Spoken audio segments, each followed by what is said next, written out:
So tonight is going to be a little bit different from what I normally do. Tonight I'm going to be telling you guys a story of my life, how I got clean a little bit before, during, and after. And there's going to be some paranormal stuff in it and a lot of real world stuff in it. And I'm not going to edit anything out. I'm just going to talk to you guys. The only time I'm going to stop the recording is if I start to cry, which will probably happen because this is really hard for me to talk about, but you guys have been so loving and kind to me that I want you guys to know this part of my life. And so here we go. When I was 26 years old, I was addicted to pills and alcohol and cocaine. And nothing heavier than that at the time. And I was in and out of rehabs, like back and forth, back and forth. I just remember wanting to be clean so badly. And every time I would get clean, I would relapse. I couldn't even get 30 days. It was terrible. But every single time I would use, I hated myself. And so I just kept going into rehabs. Well, I finally found a rehab. It was called Interline. It was in Jamaica, Queens. It was a sober house, an outpatient sober house. So I went to Carmel, New York, and for rehab, and then I went to the sober house, Interline, and it was more freedom than you normally get with regular sober houses. Like, you were able to leave on the weekends, you were able to have a job if you wanted to, you could leave during the day. You had a curfew, and the curfew was pretty late. It was like 9 or 10, and you were able to like go about and shop and do things, and you were given like food stamps and cash benefits and stuff like that. So it was like a sanctuary for me for the first time in a long time, because I had basically been living on the streets, because I was just living, well, not really on the streets, but I was living from couch to couch to couch. I didn't have a home. So I finally felt like I had a home, like I had somewhere that was, I could call kind of my own, and I was having, like, I had a little bit of independence and freedom finally, and I wasn't using, and that was the best part. And I got some time in, and unfortunately I relapsed because I got pancreatitis, and it was so horrible that they gave me IV meds, and that just sent me downhill. And then I came back, and when I came back, I was doing really well. I was clean for a few months. It was the longest I had ever been clean. I was so happy. But then word got around that it was going to be shut down for Medicaid fraud. And we're all hearing these rumors, and I go to my counselor and I tell her, like, listen, if this is gonna happen, you need to tell me, because this will be catastrophic for everybody. And she would get really defensive and say, you need to stop like listening to these rumors, stop feeding into them. And so I believed her. And a couple of weeks later, my caseworker comes to me and she says, Kaisa, you need to get out of this rehab. It is going to get shut down for Medicaid fraud. They are investigating, like, you have to get out. So I go back to my counselor and I say, listen, please, for the love of God, tell me if this is going to happen. Because what will happen is, in the state of New York, if you reside somewhere for 30 days or more, you basically live there. Like, they can't kick you out. The state cannot kick you out. You have to be evicted, and that could take years. So think about it this way. There's 3 houses in Queens. It was in Jamaica, Queens. I don't know if I said that before. 3 houses in Jamaica, Queens that were women's houses. They each had about, like, some of them had like 15 people in them. Our house had 18 people in them. I think the other house had like 15 people in it. And then there's 3 houses in Brooklyn, and they were men's houses, and they were a little bit bigger, I think, a little more people, and we're all trying to get clean. And imagine that it goes from a rehab to just a place where a bunch of recovering addicts that are newly recovering now live for free with just no supervision whatsoever. That's bad. So I tell her this, and she says, no, it's not, and who told you that? And I told her, my caseworker. And so she calls my caseworker, and she makes her feel terrible, and she's like, that was so unprofessional of you. I cannot believe you are feeding into these rumors as a professional. You should be ashamed of yourself. And just made her feel really bad, and she actually ended up apologizing. Well, 2 days later, me and my friend are walking to the outpatient center where everybody is, except, like, it's not the houses, it's the outpatient center that we would go to 5 days a week.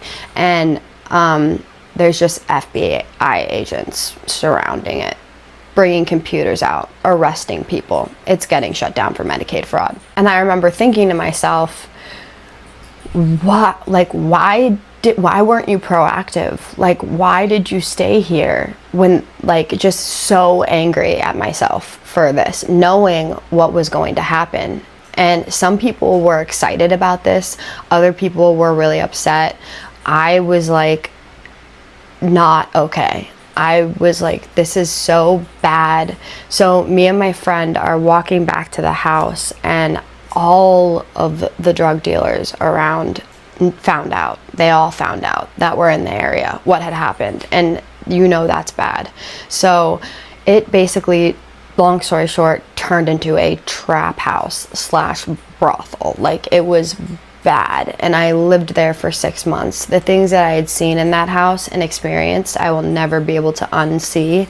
And it was, I mean, I started using things like schmeroin, or things that rhyme with schmeroin, and things that rhyme with schmack. And I was like, and I was the sickest I've ever been. I was tiny, skinny.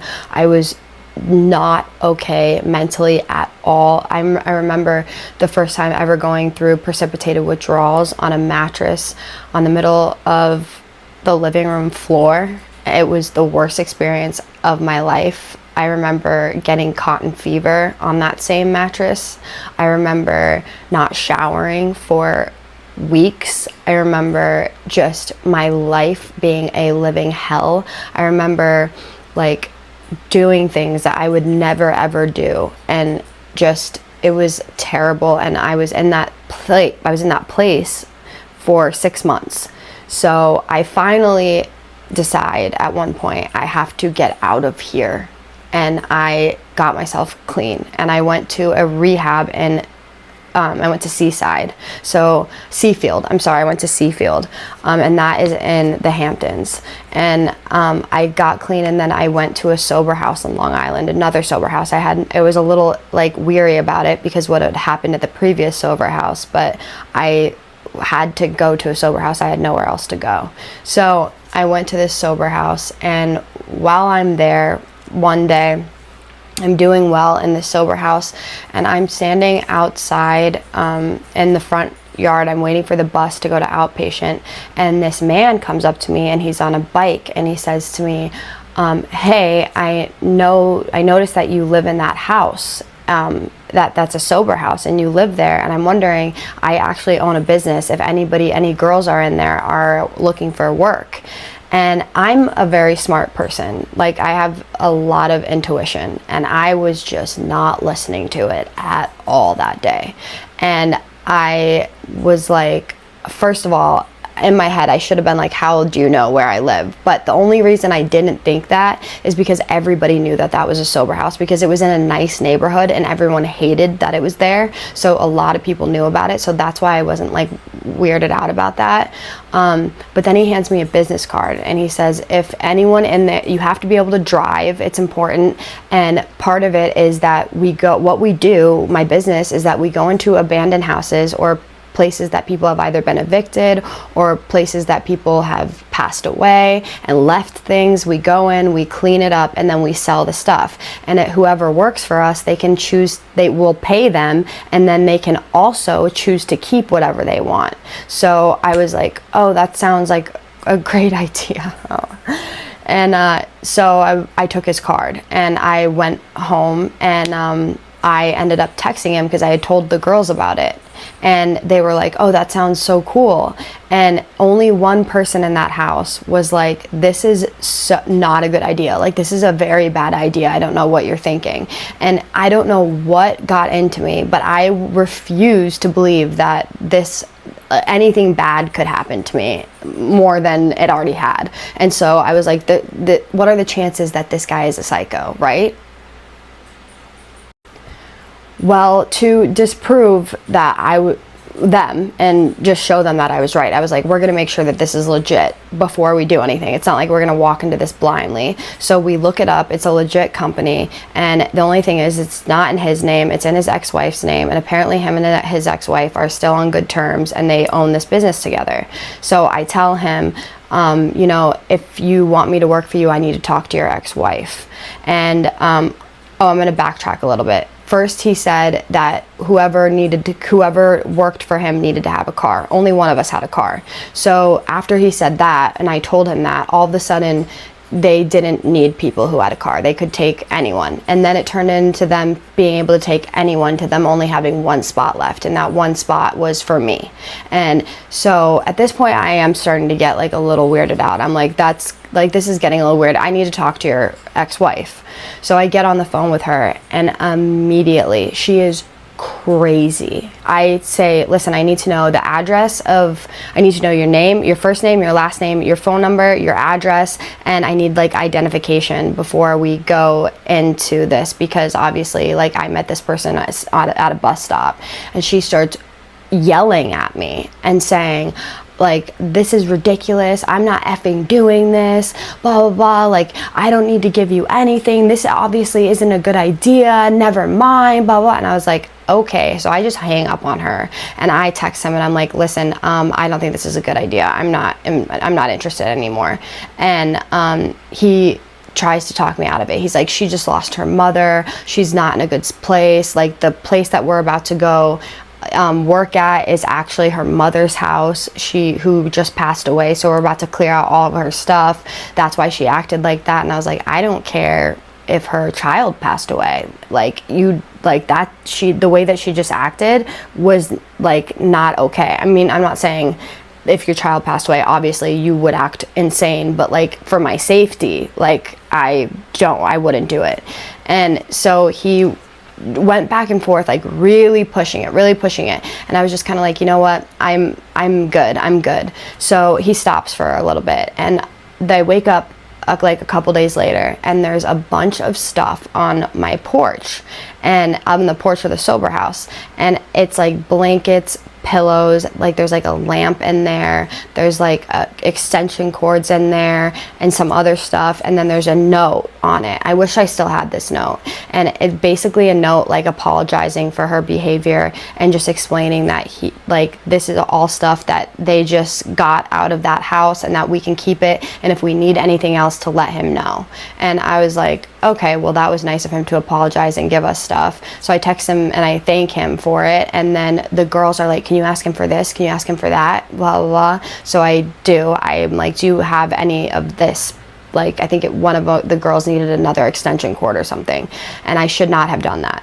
And so he took that as like a way back in, and he was like, oh yeah, sure, but like, can we meet for coffee? And I was like, I'm not meeting any man for coffee that I just met at a bus stop. I'm sorry, I also have a boyfriend, I don't think he would appreciate that. And he's like, oh no, I just have something to tell you, like I want to talk to you about something, we actually have very similar lives, like I just got through something really difficult and I wanted to like talk to you more about it. And I was like, this is now becoming more personal than it is business, and I'm not comfortable with it. And then he starts texting me and saying, like, oh, well, you know, I really thought that you were a hard worker. You told me that you had 2 jobs and that you were working so hard, and like you just got clean. I figured that you were strong enough to handle this. And because I did tell him that I was working 2 jobs because I was at the time. And I was like, you know what? You're talking to the wrong person right now. Like, you're being manipulative. Is that the game we're playing right now? You want to be manipulative? I've been manipulative my whole life. Like, are you insane? I was just using drugs for 28 years. Like, don't play games with me, because I know exactly what you're doing. And that infuriated me. And the reason why it infuriated me is because I cannot stand manipulation. It makes me sick to my stomach. I used to be awful. I used to be manipulative. I used to be spiteful. I used to be mean. Like, I was not a good person at all. And I don't want anybody like that around me. Like, I can't stand it. So I also didn't feel safe at this point because of that. Well, I tell him, like, I don't know who you think you're talking to, but like, goodbye. And that was that.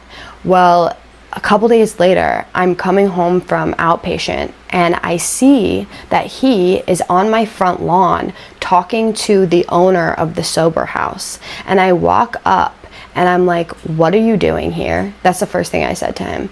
And the owner of my sober house turns and looks at me and he goes, oh, Kaisa, oh, he wants you guys to work for him. Like, why don't, like, he has a really good setup, like, blah, blah, blah. And I'm like, are you kidding me? He needs to leave right now. I got so mad.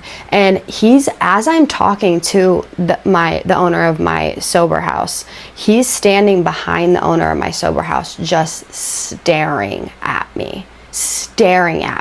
And it was the most uncomfortable feeling. And he's like smiling. And I was like, you need to leave now. Get the fuck out of here right now. And he ends up leaving. And we called the police at that point. I called the police because I was like, this is now turning into like a stalker situation. Like this, I don't feel safe at this point. Now here's the thing. I only knew his first name. His first name was Carrie. And I only knew that. I didn't know his last name. So when the police came, I was only able to give them his first name. I wasn't able to give him his last name. This is important for later. And I made the report, and you might be like, you're being super dramatic right now, but like things had happened in between there too, where like he was just texting me and being like manipulative and then showing up like that was not okay. And I just knew that I had to make a police report. I just knew it in my heart, and thank God that I did. And so then a couple days later, I'm sitting on the couch in my sober house and I hear a knock at the door. And someone comes up to me and says, Kaisa, I think there's a police officer or like a detective here to talk to you. And I was like, what? So I go outside and there's a man in a suit and he says, hi, are you Kaisa Zabel? And I said, yes. And he said, I need to talk to you. And I was like, okay, am I in trouble? And he was like, no, not at all. And he said, you might want to sit down. There was like benches outside. So I was like, okay. He's like, I'm a parole officer. My name is blah. I'm not going to tell you his name. He was like, my name is blah, blah, blah. He's like, do you know who Carrie Collar is? And I was like, I know who Carrie is. I don't know if his last name's Collar. And he was like, he starts explaining him. And he said, I went through his phone and I saw that he was harassing you. Do you know that he's on parole? And do you know what he was convicted of? And I was like, no, I did not know any of this. And he was like, okay, well, let me tell you. He is a class A something felon. Like, it's like the worst type of felon. He is a repeat sexual offender, and he is on parole. He can't be around, he shouldn't have been anywhere near a women's sober house. He can't be around young girls. And he, like I said, was supposed to tell me all of this. And then I said, what did he do exactly? And this part is going to be hard for me. So he kidnapped a 19-year-old girl. He impersonated a police officer and he kidnapped her. He took her like in the middle of nowhere. He AR'd her. He automized her.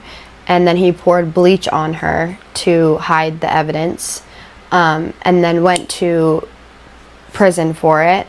And in 1978 or something, I don't remember the exact year, he went into somebody's home. He broke in. He had a mask on. He had a knife, and he held her at knife point. He robbed her, and then he AR'd her. And she unfortunately never reported the assault. She only reported the break-in. And so after that, 2 years later, he came back to her house, this time without a mask on, and he did the exact same thing to her. And this time she reported it to the police. He ended up getting arrested for this, and he went to prison for this. So this was before the incident with the 19-year-old girl. I should have done that in order, but I didn't. So after he went back and did that, he goes to prison, and then somehow, I don't know how this happened, he got exonerated, and then he was given like $1.5 million or something like that for being wrongfully convicted which he was not wrongfully convicted. You can look this up. His name is Kerry Kotler. It's Kerrikotler. And he won this money, and this poor woman had to watch this happen as her assaulter was being awarded money for something that he did do to her. And it had something to do with like DNA evidence of like her husband and his, or something like that, like something about it being like consensual or something, which it obviously was not. I don't remember the details. You can read and look it up, but it was absolutely horrible. And then he goes on later on to kidnap the 19-year-old girl and then do what I said to her. And what's crazy is that he goes to prison for that and somehow gets out on parole to come and stalk me. And so the police officer at this point, after he's done telling me this, and I am literally in tears, like baffled by this, like I could not believe this. And he said, I need you to do me a huge favor. You're the only one that can help put him back in jail. Like, can you please testify against him? And I was like, yes, I will. But can I please have some sort of protection? And his answer was, we can't provide that. Like, there's not much we can do. I'm gonna be honest with you. But if this man stays on the streets, he's going to hurt another girl. Like, something else is going to happen. And I don't know if his wife was like in on it, or his ex-wife was like in on it with him or what. I think she was, because she was absolutely nuts. But he was like, we can't guarantee anything. Well, I was like, so you have a choice here. Like, you put your life at risk and like get this guy off the streets, maybe, or you don't. And I decided to do it. So for 2 years, I went to court. He represented himself, and I was cross-examined by him on 2 different occasions. And he is now not in a prison. He is in a mental hospital. He's not in a prison where he should be. And then I got word later by somebody that was in the courtroom at the time. I can't say who it was because I actually saw her at a restaurant. I was walking past her table. I was serving tables, and she stopped me and she was like, I know who you are. She said, I'll never forget your face. You helped put Kerry Kotler in jail. And I was like, oh my God, yes. And she told me who she was in that courtroom. And she said, just to let you know, there's a new judge being assigned to his case, and they're thinking about letting him out again.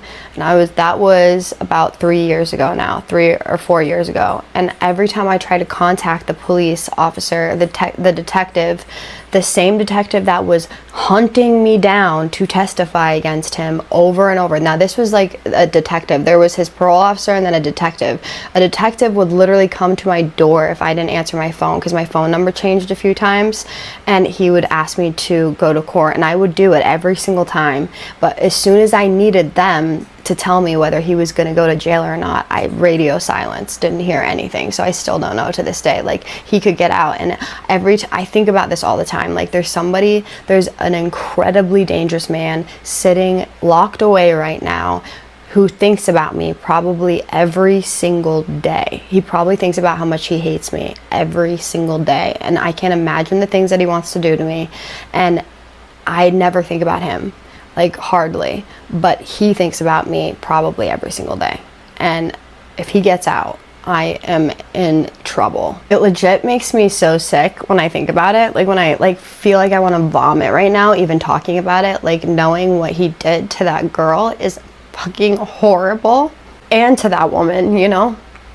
Like, I can't even, but it was after that, for some reason, that I started to experience some really crazy things. And I don't know if it was stress or what, but I lived in my own apartment at the time, and I started to experience the epitome of paranormal activity, and it was so overwhelming. It got to the point where I actually had to have one of my friends come stay with me for a week because I wasn't sleeping at night because I was so scared. I was laying in bed one day, and I'm like, I was watching TV or something, and all of a sudden I feel something just go boom underneath my bed so hard. It was so hard that I physically thought somebody was underneath my bed. I jumped up off of my bed and I ran and got my new roommate. It was my apartment, but I rented out a room in the apartment, and I had to wake her up and make her check underneath my bed with me, which was so ridiculous because there was shelves underneath my bed, so there's no way that anyone could be underneath there. I would be sleeping at night and I would feel this pressure at the end of the bed, just like push down at the end of my bed, like somebody was like getting on my bed, and it was so heavy that like I was so terrified to look, because I felt like if I looked and like actually saw the bed go down, that it would make it real. And I remember one time looking and just watching it just go down, like the bed just go down like this. Do you know how terrifying that is? That might not sound terrifying like right now, but it was so scary.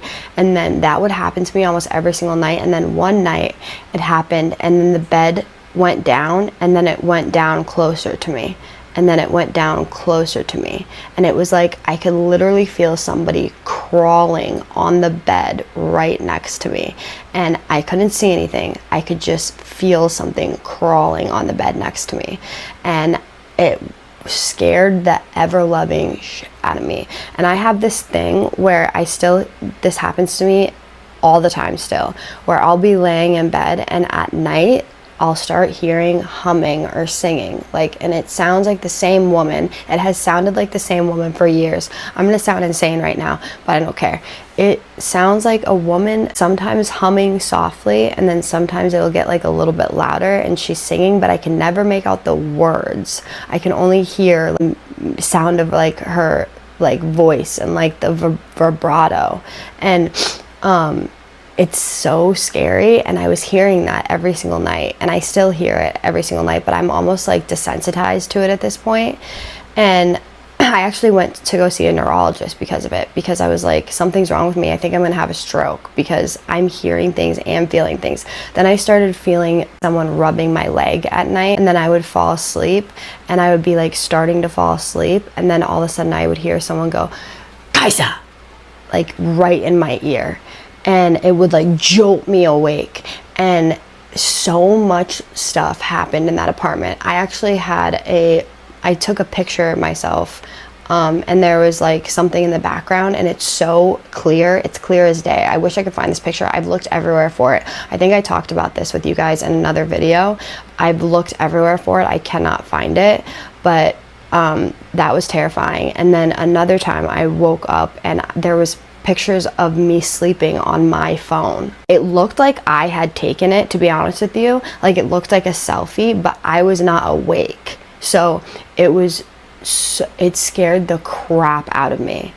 Then another time I was sitting in bed, and all of a sudden I heard this loud crash, and it was coming from my kitchen. And I went into my kitchen, and I like to bake a lot, and I had all my baking sheets like on a shelf in my kitchen, and they were all just in the middle of the floor. There was no way for them to just fly off the shelves like that, and they were all in the middle of the floor. And I remember just picking them up and being like, what is going on here? By the way, I lived right across the street from a graveyard, and like you could literally see the graveyard if you looked out my window. And I remember walking back into my room, and as I'm walking back into my room, I hear this like that. And when I walked into my room, my mirror was completely cracked, and there was a picture of Jesus on my mirror, and right where he was, the mirror was just completely cracked. That scared me quite a bit. You guys probably, I just realized, got a little confused because I jumped from going to a sober house to living in an apartment. That happened because I got a job when I lived in the sober house as a server, and I saved up a bunch of money, and then I got my own apartment, and then I put myself in school. So that's how I got to the apartment. And when I was in the apartment is when like I had to go through those trials with Carrie Kotler, and then when all of this stuff started happening. But when I very first moved into that apartment, nothing was weird about it. It was totally fine. In fact, I slept through the whole night for the first time and the longest time, because the place I was at before was incredibly haunted. And so I remember just thinking, where is this coming from? And I think that it stemmed from this trial. I think that something, like, I don't know if it was demonic or just evil, had latched itself onto me because of the stress that I was going through, and because of just the pure evilness that was just associated with this situation. I would also hear knocks sometimes. They weren't in like threes or anything, but they were just like, I would just hear, I guess sometimes they were, but just like knocks every once in a while. And the thing with my bed, it would happen every single night. It was like, I cannot tell you how terrifying it is to like have to live by yourself. Well, I had a roommate, but like I basically lived on the other side of the apartment by yourself, with not sleeping with anybody, and having this stuff happen to you every single night. Like, you just don't get sleep because of it. Well, then I ended up finishing school there, and I got into the college that I wanted to go to, which was Baruch, which was in Manhattan, and that's why I initially moved to Manhattan. And then I started to go to school to finish my bachelor's degree, which I still plan on doing, but I took a hiatus because I started doing content creation, which is now what I'm doing. And that's like my biggest passion. I absolutely love this so much. And this is where it's brought me today. And I have other paranormal stuff that has happened to me too. And if you guys want to hear it, then I'd be happy to share it with you. But I just wanted to share this with you because I did just recently get an email from somebody. And it was an email about a girl who also experienced some paranormal things after she had been through absolute hell because of her drug abuse. And it just inspired me to want to tell you guys my story. And I will be telling you guys her story as well after this in my next video. But I just can't tell you guys enough, like, how much you guys truly do mean to me, because you've given me something that I, like, can't even describe. Like, this platform is just a place where I feel comfortable, and where I feel like all of you guys are so loving and like supportive, and there's just like a little community here that I feel like I help build, and you guys have helped build, that I have so much gratitude for, because it's just like my own little space. So I felt like I wanted to share part of my hardest times with you guys, and that was like the hardest time in my life, or one of them. I mean, when I was younger, I went through terrible things, but I did not have a good childhood. But I just felt like I wanted to share that with you guys. And some of it was paranormal, and I know that a lot of it was not. But now you guys know a little bit more about me, and some things that I went through. I know it was like a little scattered, and I had the timeline a little confused. But I did this without like any edits or stopping very much, and I did a pretty good job of not crying so much that you guys saw. You guys didn't see it, I don't think, but I just truly appreciate you guys so much, and I can't tell you how much I love all of you. And I guess now I will do a shout out or two. I'll do 3 shout outs tonight. My first one is going to Lulu Gorge 6635. You left the sweetest comment earlier, and I appreciate that so much. Like, I read my comments and I get so happy. Guys, sometimes when I don't respond to you guys for a couple of days, it is nothing to do with you guys. I try to respond as fast as I can, but I'm so crazy busy right now, and I purposely take time out of like each of my day to respond to comments on all of my platforms. And so I'm sorry if I don't respond to you guys in a timely fashion, but I really truly do try. But your comment was so sweet, and I appreciate you so much for that. Like, thank you so much for being a part of this little community, and I love you so much for it. Second one is Julie Pedigo 7996. You said that you and your roommate were binge watching my videos, and I love that so much. Like, that makes me so happy. Thank you so much for doing that. Hi to your roommate, and hi to you. I love you both. Thank you so much for supporting me. Thank you for commenting and liking my videos and pushing out my content and just being a part of my little community. You have no idea. I will be forever grateful to you and everybody else. Thank you. I love you. This one is Miranda_J 2025. You left a comment underneath my video and you shared with us that you are also in recovery and that things have happened to you when you are in the middle of your addiction, which I think is very normal for people. And I just want to say thank you for sharing that with everyone and me on my platform. It truly means so much to me when people feel like they can trust me and the community enough to share something so personal and so close to just pain. So I really truly appreciated that comment so much. Thank you for being a part of this community, and I love you so much for it, and I am so happy that you are clean. Congratulations, that's amazing. And other than that, my name is Kaisa, and I tell true scary stories on here every other night that you guys submit to me. Tonight was a little different, I know, but tell me if you guys liked this type of format. I don't know that I'll do it all the time just because it's probably really annoying not to have the edits because there's a lot of dead space and me going like back and forth. But I figured I would just try it this way. I feel like this is more personal and this would be more like me talking to you guys. I also plan on doing lives with you guys because I want to get to know you guys better. So let me know if you guys want me to do that as well. And if you stay till the end of this video, you have no idea how much that means to me. So thank you. I don't know if you guys noticed, but I'm like the biggest crybaby ever, and I think I'm just emotional right now from telling that story. But like, thank you so much. I really, truly, truly appreciate you guys more than you will ever know. Thank you, and I love you, and I need you to do 3 things for me. I need you to send me your scary stories, okay? I need you to have a safe night. Please, please, please have a safe night. And what's the 3rd one? Say it with me. Have a spooky night. Love you guys. See you in the next one.